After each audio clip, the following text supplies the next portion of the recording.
Hey everyone, I've made some big changes to my modular character tool and I wanted to showcase those. Just for those not familiar with the original tool, I just want to give a quick demonstration of that.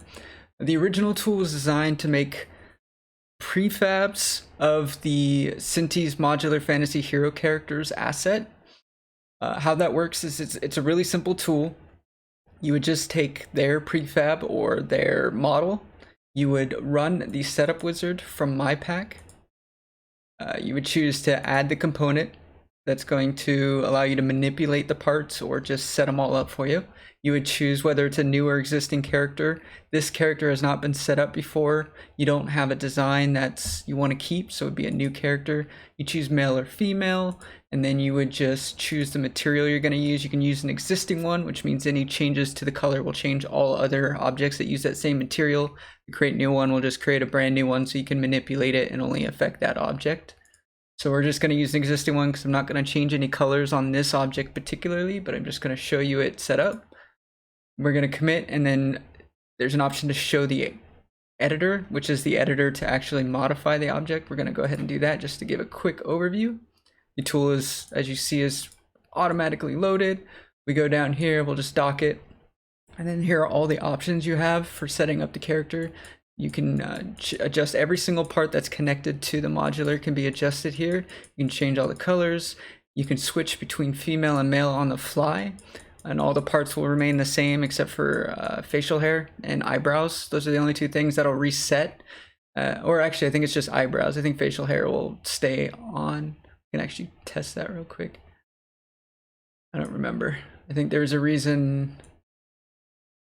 So if we do facial hair, oh yeah, so that stays on. So it's just eyebrows, and that's just because females have less eyebrows than males. Females have like 6, I think, and then males have 9 or something like that, and so they reset. But everything else stays on. Yes, your females can have facial hair. I added that just because, you know, I don't know, maybe you want to make a dwarf, and dwarf females have facial hair. I don't know. So they have facial hair if you want them. So anyways, that's the tool. So you just, you know, attach the component, quickly set it up, boom. You can make prefabs right then and there. You know, you can save it as a prefab. We'll just throw that in here as showcase. And there you go, you have prefabs for your game. And then the settings, of course, will maintain throughout it. And then you have the component, which will allow you to access parts with your own code if you wanted to. It has everything saved to an array, and then there's also a dictionary to access the parts, and the dictionary gets reserialized every time the component gets enabled, so you don't have to worry about manually initializing the dictionary. So we have the test, and then that was the original tool, but it wasn't finished yet because I didn't just want a tool to create presets. I also wanted a tool to create armor sets. You know, I'm a big fan of games like World of Warcraft MMOs that allow you to equip armor, and then those pieces will attach to your character. That's what I wanted, and the original tool wasn't designed for that, but it allowed you to if you were really diligent and you just went through here and copied all these part numbers you see here, and then you just created your own little code to attach that number. You could work it that way. You know, there's methods on the component. There's activate part, there's deactivate part. You just pass in the part ID, and that would be these numbers, and it would work. So there was a system set up for that, but I mean, it obviously wasn't very easy to use. So I've set about creating another tool that's specifically designed to create armor pieces, and that is what I'm going to show you today. It's a really simple tool. I've kept it in the same lines of I wanted something that anybody could just drag and drop into their project and get it up and running in as little time as possible with as little effort on your part as possible.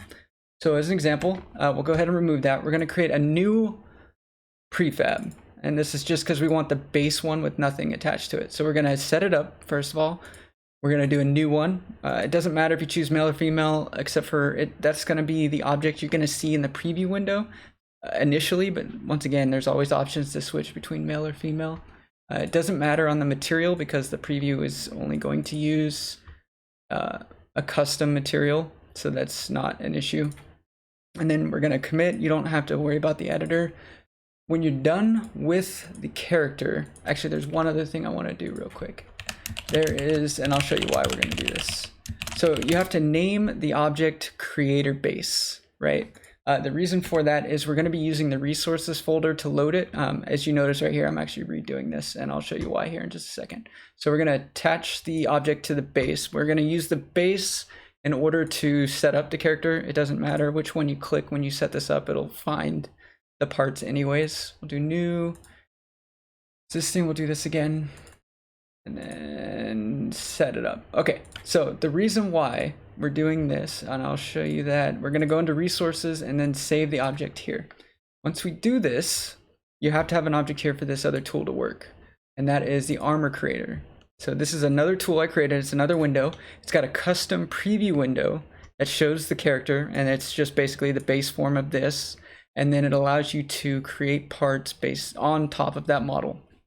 So real quick, the reason why I wanted to put it in another object, the reason for that is if you notice, if I hit reset, every time the object goes up to the top, and that's because it loads the object based on its pivot point, which for these characters, it's right there.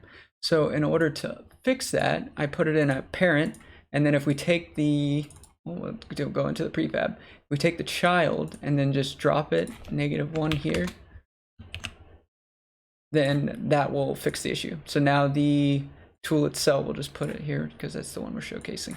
So now if you see, if I move it up here and then hit reset, it'll spawn it right in the middle. It just makes it easier for adjustment. All right, and then to go over the tool. So the tool has some features you'll notice that are familiar between this one and the editor. You can choose between male or female. You can choose, this one is a little different. You can choose to show the body or hide the body. And you'll understand that why when you start putting on parts, maybe you don't want to see the body attached when you're looking at them.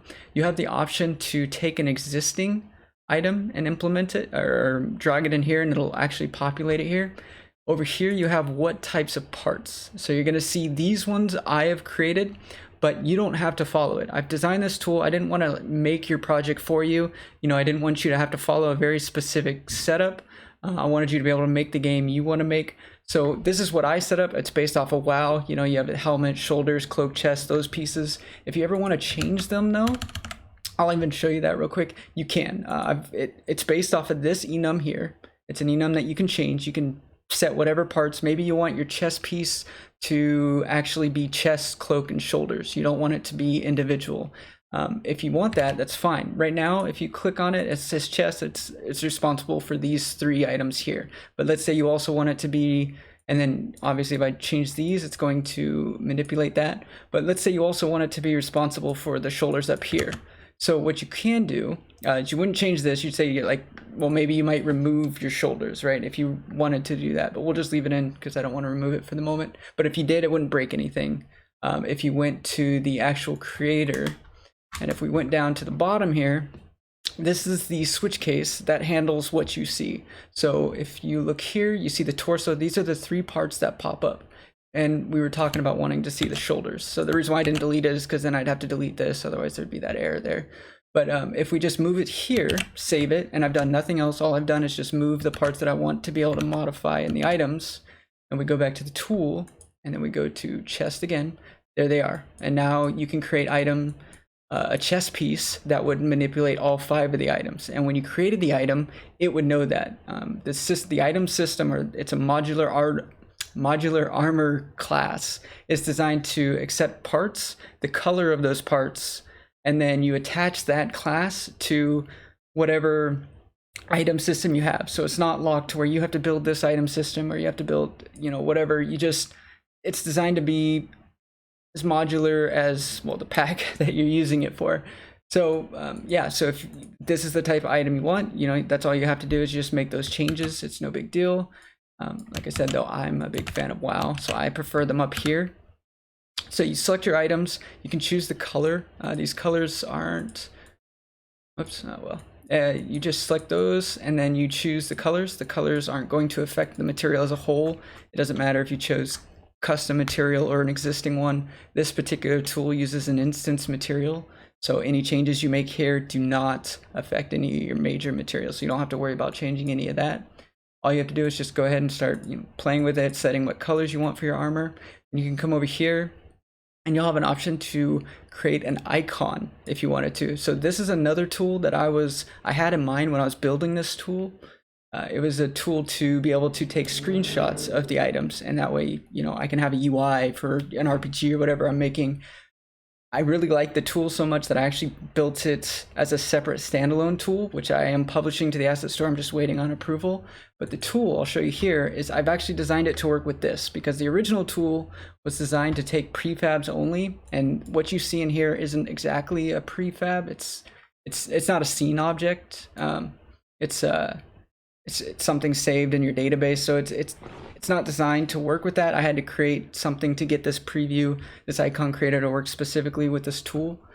But if you do that, it'll automatically load the item here into the screen. It'll remove all the body parts so you don't have to see them, because most of the time you don't. There is a line in the code that you could disable if you do want to see it in your items. Another thing you can do is, let's say you want your item, but you don't want these arms here. You can just go into the settings and hide them here. I know it's weird looking, but you do that, click the button again, they're gone. So if this is what you want your icon to look like, you can just quickly make that change. With the icon creator, you know, it'll automatically load in this object if you open it through here. But if you go into prefabs or whatever, this icon creator does make icons out of anything that's a prefab. You know, if I go in here, drag that in, you can make a prefab out of this shield. You can rotate it, turn it, do what you need to do. You can set the background to transparent if you want to, and it'll be a transparent. It does the color, old school color trick, where just anything that's the color magenta will become zero transparency or zero alpha, so it'll be transparent. So that's how you'd set that up, or you can do a different color if you wanted to. You don't have to use that gray background. Your background could look like that, and then you name it, and then you create the icon. That'll automatically save to my file structure. You can always change the path, of course, to whatever you need to do. And then here is where, and there you go. It creates an icon. It creates it at the size that you set here. It goes by powers, so 32 would be 32 by 32, then all the way up to 1024. I felt like they usually get really big, so I don't really tend to. You can always change it though. It's just an enum in the class, and so you can actually do 16 by 16, or if you want, you can do 2048 by 2048 if you have a monitor big enough to see everything. Normally I just do 128 or 256 is usually the icon. But yeah, so that'll create the icon, or you can do it of the armor, like this one here, and then we'll just do test armor. And then I know that was really positioned poorly, but there you are. It creates an icon just like that. Not using the color because you have to reset that. And then you can just hit create and it'll overwrite it. So you don't have to worry about deleting it and then replacing it if you mess up. So that's the icon creator. And then as for the item creator, we'll go back to that. So you've created the item you like, and all you have to do is name it. So we'll just name it tier 1 chest, or yeah, we'll do chest, and we'll save it as a new item. There's also an option to overwrite if you've already made an item. So like, let's say we just saved it, and we'll just double check that real quick. And it'll save it to, once again, my folder structure. So we have the tier 1 chest that we just made. Like I said, it stores all the colors. This is a special linker class I created that connects colors to the shader property that it accesses on a material. So it'll always be the size 7. You don't want to manipulate that. The names you want to leave the same, color primary, because that's the shader property. You don't want to be adjusting that. But then these are the colors that you can change outside of this tool if you wanted to. And then it's also got an armor parts linker class array.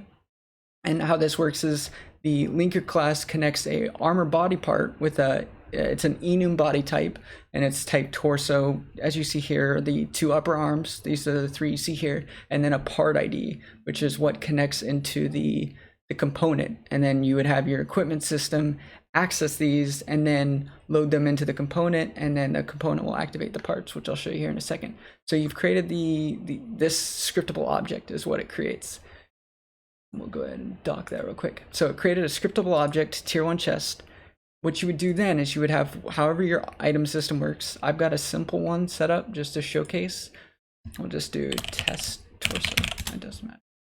And that's another scriptable object. It's just a simple class where it is where is it? Right here. So it's just, it takes an item name, and then the modular armor is that other class that has the colors and the parts, and then that's all you would do. So if you created your own item system, you would just have to drop this class right here in. That's all you'd have to do.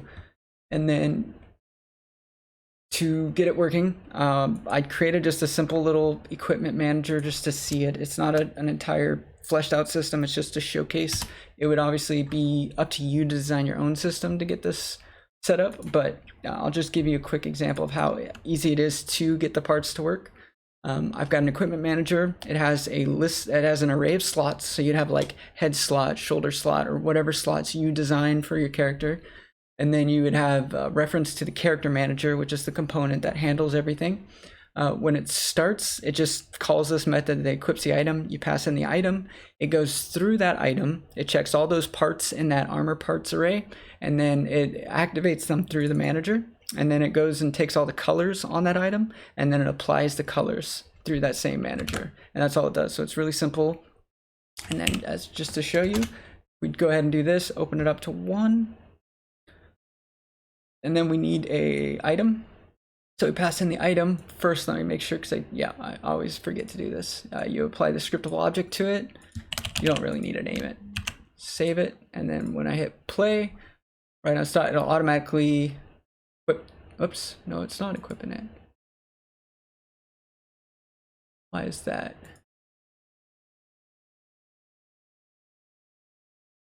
Oh, yeah, it's because the Synty's character randomizer script. So we'll go ahead and get rid of that script real quick of theirs. And then we'll go ahead and hit play, and there you go. There's the item added for you. And then if you go back into the tool, and let's say you're like, oh, I didn't like that item, you can just drag it in there. It'll automatically load the item, and then you can change it. You can also, we can create another item if you wanted to. Create a helmet, and then this helmet, it'll be, I don't know, blue. Something really different. Blue helmet, and you see how like hiding it just to see the full one because the body peeks through. You'll have to design your own system to remove the headpiece when you equip an item. It's usually done by doing something like, if the headpiece is a helmet, then you would want to remove the head, the face, facial hair, eyebrows, and things like that. It's just if checks that you'll have to set up, but that would be something you would design based on how you want your character to appear when they equip items. But yeah, so here's a helmet. We'll go ahead and name that tier 1 helmet. Save it as a new item. Then we have it here. We'll create a new item for test head helmet. We'll attach the modular armor part to it. Matter again. I don't know why I keep doing that. Then we go in here, we'll make it 2 items that it's going to equip. And then it'll be 1 torso, and whoops, it needs to be the item, not the armor part. Then we hit play, and there it goes. It'll equip the helmet, and as you see, each part has its own material, so you don't have to worry about the color of one affecting the color of the other. This allows you to do that, just like, World of Warcraft is what I picture the most with this system, where you can just design all your parts, name them, set their colors, and then equip them, create their icons. Yeah, that's the combination of all the tools I've got. So it's just a quick setup wizard to create presets.